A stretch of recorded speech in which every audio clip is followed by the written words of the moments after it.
সাম্প্রতিক ছাত্র জনতার গণ অভ্যুত্থানে নিজের সক্রিয় থাকা ও দেশে ফেরা নিয়ে মুখ খুলছেন পিনাকি ভট্টাচার্য। কবে তিনি দেশে ফিরবেন এই বিষয়ে বিস্তারিত তথ্য থাকছে আমাদের আজকের এই আয়োজনে।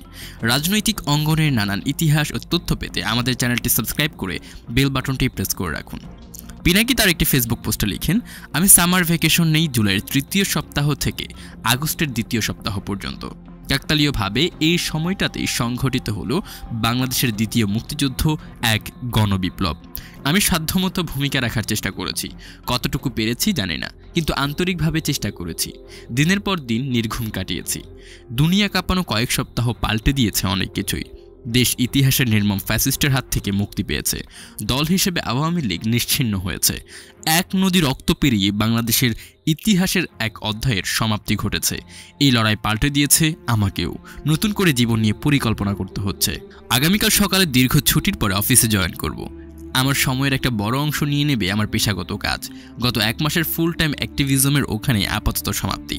ভিডিও বানানো চলবে, হয়তো ফ্রিকোয়েন্সি কমবে। ফেসবুকে টুইটারে সময় দেওয়া সম্ভব হবে না আগের মতো। বিপ্লব যদি আমাদের আশঙ্কাকে সত্য প্রমাণ করে বেহাত হয়ে যায়, আমি আবার ফিরে আসব ফুল টাইম অ্যাক্টিভিজমে।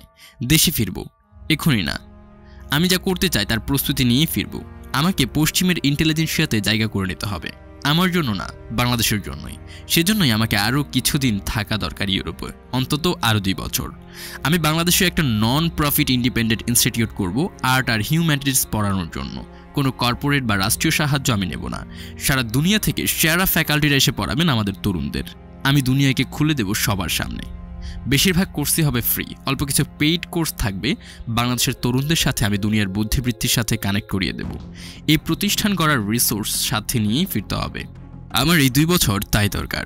এই ইনস্টিটিউট হবে আগামী বাংলাদেশের ইন্টেলেকচুয়াল পাওয়ার হাউস। দোয়া করবেন আমার এই আখেরি স্বপ্ন যেন পূরণ করার হিম্মত অর্জন করতে পারি।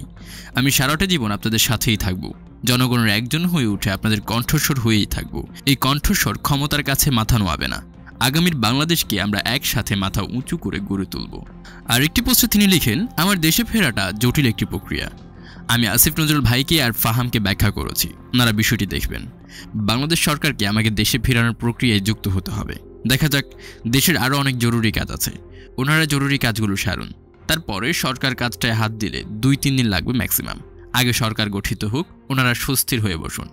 এদিকে পিনাকি ভট্টাচার্যকে দেশে ফিরিয়ে আনতে দেশে বিভিন্ন স্থানে আন্দোলন করতে দেখা গেছে তার অনুসারীদের।